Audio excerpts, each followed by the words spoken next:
Ultime condichename, mestoika Armandosim, tumela Visegráda Romano magazinodikén. A mári műsora Lengyelenca, Szlovákonca, Tajcsehicka Amalenca Kerasztles andojék.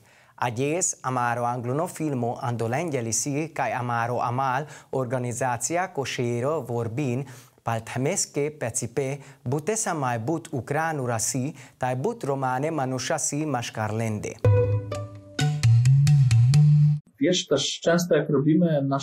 A lengyelországi romák központi tanácsa képzéseket is kínál az interkulturális kommunikációról. Készítettünk egy blokkot, amely az ukrajnai romák helyzetéről tájékoztat.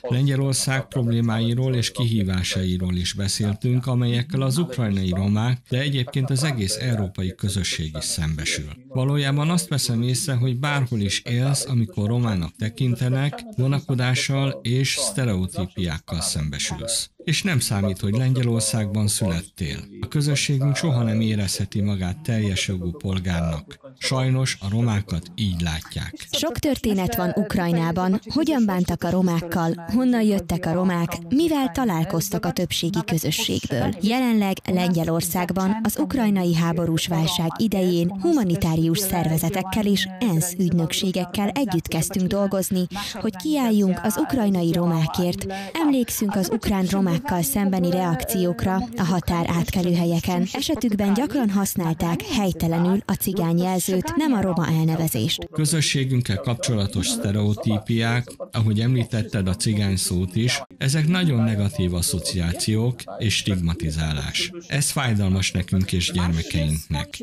Sokszor azt gondolják az emberek, hogy mind barnák vagyunk, barna szeműek, és a nők csak hosszú, fodros, színes szoknyákban járnak. Hát a romákat jövevényként kezelik, nem állampolgárként. Amikor tartjuk a képzést, kérdezik, hány roma van Lengyelországban. Amikor kiderül, hogy csak 16 000, akkor mindenki meglepődik, mert a sztereotípiák miatt az emberek azt hiszik, millióan vagyunk. Most látjuk ezeket a feszültségeket az ukrajnai romák között is. Mi Lengyelországban még nem fejeztük be az esélyegyenlítési folyamatot, és ez egy hosszú távú folyamat. Ebben a háborús kontextusban érdemes beszélni migrációs politikáról, arról, hogy sok migráns érkezik Lengyelországba. Lengyelország multikulturálissá válik, és tiszteletben kell tartani az emberi jogokat. Lengyelország számos jó gyakorlattal rendelkezik a roma jogok kiegyenlítő politikájával kapcsolatban. Most nagyszerű lehetőségünk van megbeszélni, hogy hol kellene javítani a rendszeren. Mi romák nagy tapasztalattal rendelkezünk ebben, és büszkék lehetünk erre.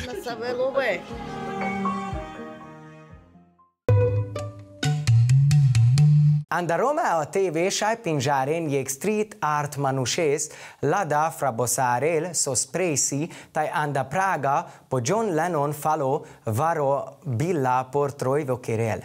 Le romane manusheske aban mai but avritor gyári mossas tai anglakado bers piluma le mai lashe street artosa buchasindas ando jek. Pasupanyori chai yori romani melaige kama. Pasupanyori chai yori romani melaige kama. Yoi mama, te mampani.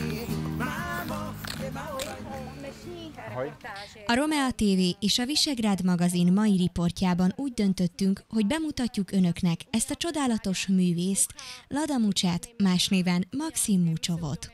Amit most itt készítesz, az egy Vera Billa kép a John Lennon falon. Miért Vera Billa, és miért itt? Természetesen ez egy fal, amely a szabadságot és a szeretetet és a békét szimbolizálja. Ez is egy fal, amely lehetővé teszi a legális festékszóros festést és a graffitit. És miért Vera Billa? Mert ő a roma zene szimbóluma. Ő a példaképem, ő a gyermekkorom. Úgy képzelem el ezt a helyet, mint egy világtérképet. Különféle nyelvek vannak itt, spanyol, olasz, és most itt lesz a cigány is. Gyere és nézd meg! El tudod küldeni a fotóidat a Romeába? Megosztjuk, vagy ilyesmi, kitaláljuk, nagyon várjuk, hajrá!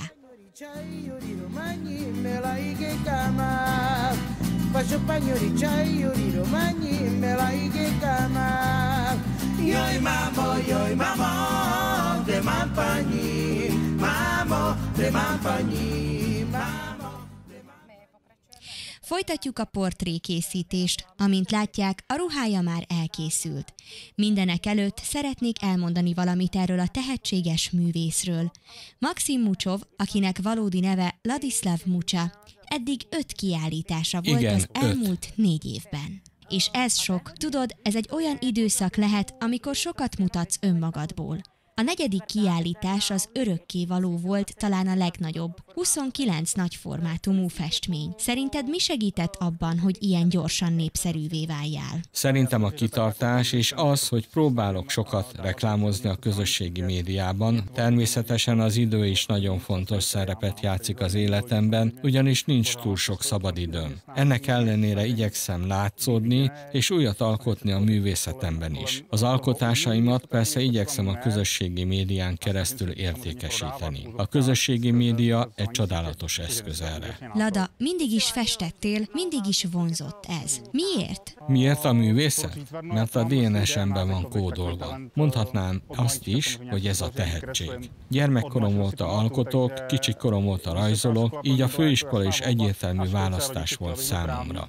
A szüleim ügyvédnek szántak, de végül hála Istennek bejutottam az iskolába. Művészeti iskola volt Plezenben. A művészeti és formatervezési karon Vladislav Sutnárral. Miért most állítok ki? Mert sugallatot kaptam. Az merült fel bennem, miért ne próbálnám ki? Miért ne csinálnám meg én, ne hoznám ki magamból, amit tudok.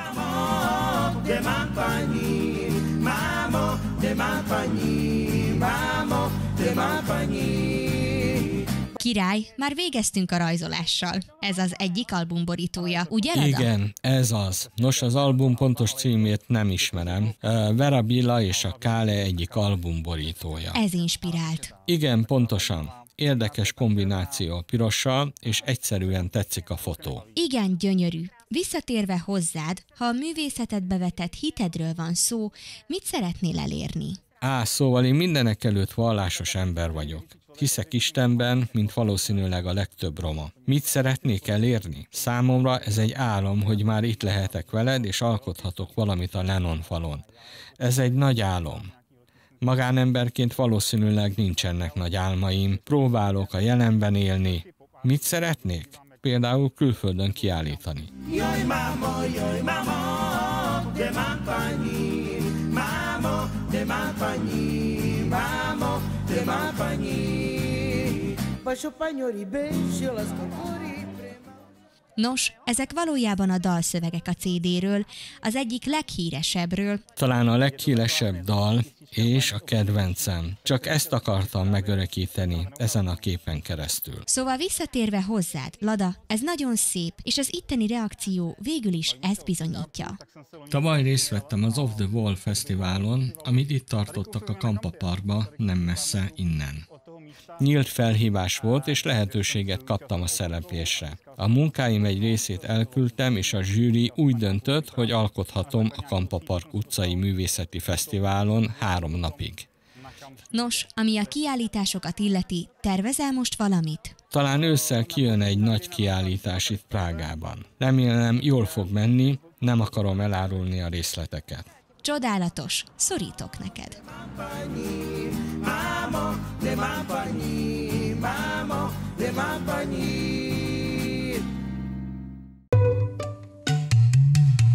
La romana televizio vosco filmo La Duši Benet si cavel ande so ec romano musicanto gruppa si ando slovaco.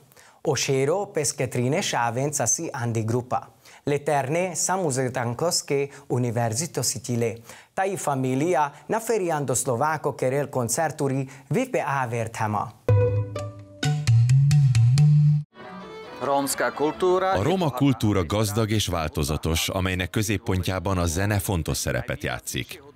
A legjellegzetesebb zenei elemek közé tartozik a cimbalomzene, amely a roma művészeti kifejezés szimbólumává vált. Példa erre a zenei hagyományra a családi cimbalomzenekar, a Duši Band, melynek alapítója egy cimbalmos apa és 3 fia, akik kísérik. A legidősebb fiam hegedül, brácsázik a zenekarban, és még tanul az egyetemen, most fejezi be a mesterképzést, és jelenleg is dolgozik, tanít Kassán egy magánkonzervatóriumban.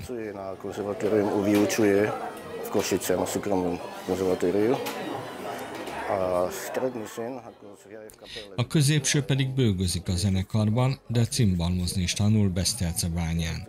Most fejezi be a főiskolát. A legfiatalabb is hegedül, jelenleg a második évfolyamon tanul Kassán. A zenekar alapítója az édesapa, aki már alapfokú művészeti iskolában kibontakoztatta zenei tehetségét, ahol hegedülni tanult. Édesapja, a jelenlegi zenészek nagyapja szaxofonos volt, ami azt jelenti, hogy a zenei tehetség több generáción át öröklődött a családban. Kezdetben a hegedűvel próbálkoztam, majd édesapám, mivel ő szaxofonos, megpróbálta a klarnétot és a szaxofont tanítani nekem. De elég nehezen tudtam belefújni. Aztán megjelent a cimbalom.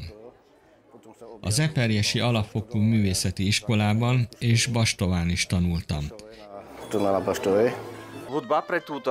Ennek a családnak a zene többet jelent, mint a művészet. Ez egy életforma és egy erős kapcsolat a generációk között. A legkisebb fiú, a zenekar vezetője a konzervatóriumba jár, ahol aktívan a zenének szenteli magát és tökéletesíti tudását. Kisfiú koromban láttam, hogy apám hogyan vezeti a nagyobb testvéreimet a zenéhez, és mindig is olyan viszonyban voltam a zenével, hogy egyszerűen lenyűgözött. Így hát mindig fogtam a hegedűt, és mindig a cimbalom elé álltam, és én lettem a családi zenekarunk vezetője.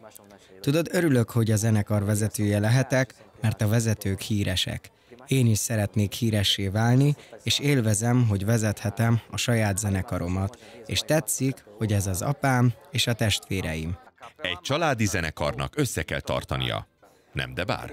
Néha vitatkozunk, többnyire próbákon, amikor az egyik egy akkordot akar, a másik egy másikat. Ha roma zenéről van szó, mindenki ismeri a hagyományos cigányzenét.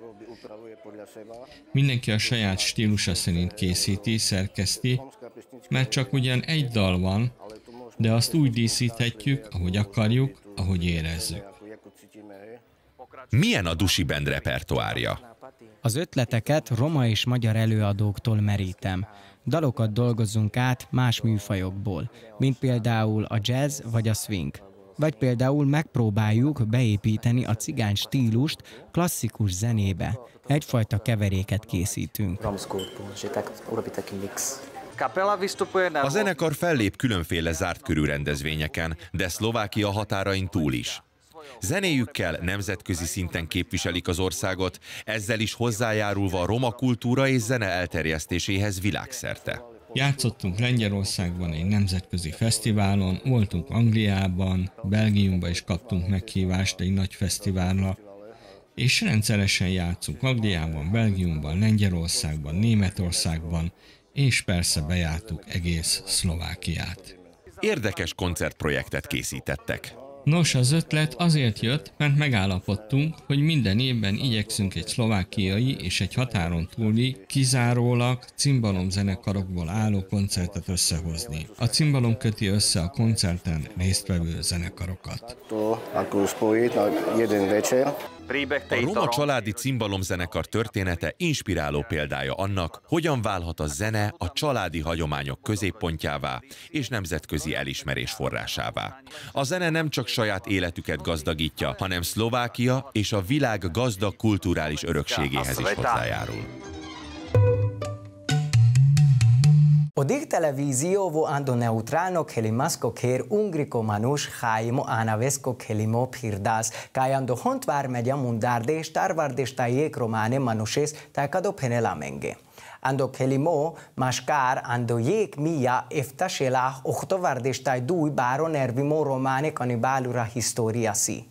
Kinosa avrisunimo ande kodivrama le carnale but mundarimo sonai chacho ande pinjara vade le romenza sonas tavikodo ande pinjara de hogy khale le mule manushen sonas kadal bucha bi fundamentosco anda harnalengo khoi saskachi kamenas le romen.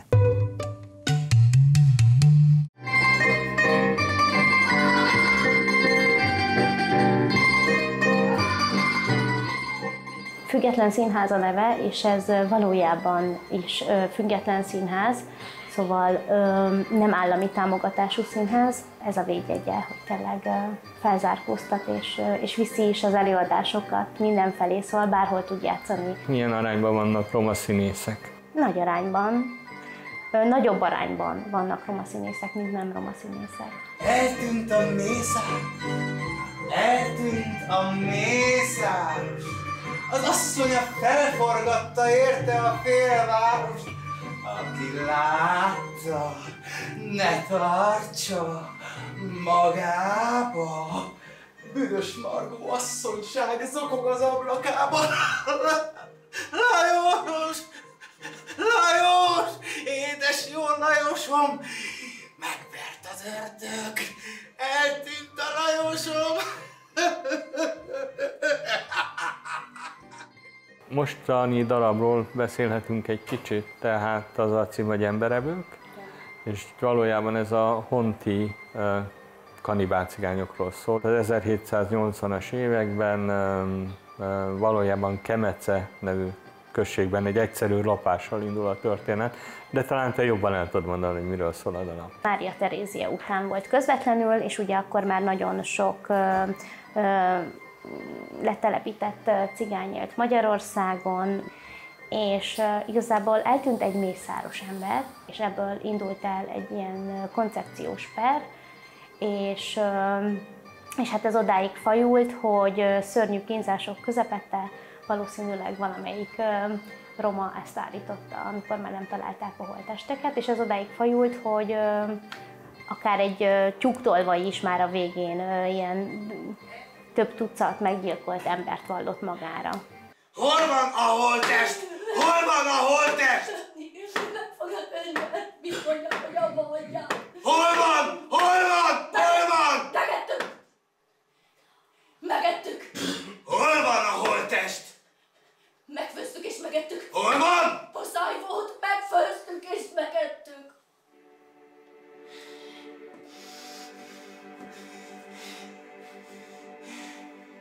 Nagyon-nagyon nehéz volt megírni a történetet. Nagyon nehéz volt, hogy ragadjam ki a történetet úgy, hogy ne lőjük le elsőre a poént, de nyilván a címben már benne van, hogy miről szól ez az egész, és hogy szeressük meg ezeket a karaktereket, és hogy nagyon finoman nyúljunk ehhez, mert tényleg a valóságról beszélünk. Mivel tudtam, hogy 2 színészem van erre, és hogy nagyon sok szereplő van, ezért így elkezdtünk dolgozni a szövegkönyvön, de hát még a mai napig is vannak változtatások a szövegkönyvben, hogy a nézőnek is egyértelmű legyen, hogy ez nem történt meg, hogy embereket ettek a cigányok.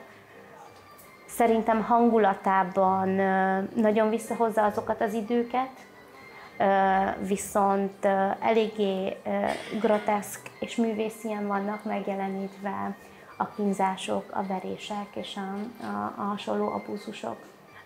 Szinte végig a fogdákban és a cellákban vagyunk, végig ott játszódik, és próbáltunk arra törekedni, hogy a néző is azt érezze, hogy ő is a fogdában van, és ő is részese ennek a bünténynek. Hát eddig csak tolvajok voltunk, most meg már kannibálok is.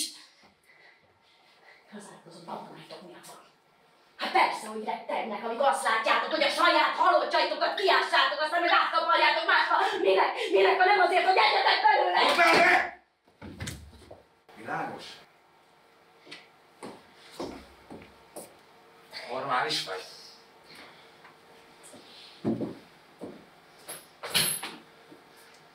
Senki nem evett meg senkit. Rendben? Gondoljatok már bele. Te tudnál embert tenni? És te? A történet eredetileg úgy végződik, hogy rengeteg embert felakasztanak, van, akit felnégyelnek, van, a nőket lefejezik, és valójában második József az, aki megállítja a kivégzéseket. Ez benne van a darabban? Igen. Úgy is csináltam meg ezt a darabot, hogy én úgy képzeltem el, hogy ez egy utopisztikus világban játszódik, és teljesen kiragadom a múltból, és átrakom kvázi a jövőbe egy olyan világba, ahol már bomladozik a föld, és tényleg már minden baja van az embereknek, már alig van levegő, meg víz, de hogy még mindig aktuális ez a téma. A cigányok, hogy mit csinálnak a cigányok, meg mit nem, mert egyszerűen nagyon-nagyon félelmetesnek tartom azt, hogy még mindig itt tartunk, hogy cigány embereket elkapnak tisztes polgárok, és berángatnak a kocsiba, és kiverik a fogait, és kútba dobnak, és hasonló történetek. De ezt sem mondott imát az ártatlan halottakért. Egyik sem adta meg nekik a végtisztességet. Vajon az ő lelkük miért nem érdemli meg az üdvösséget? Tumela Visegráda Korománó magazino dikliné. Néve műsoresa palajék sonavasza tumenge. Dévlesa.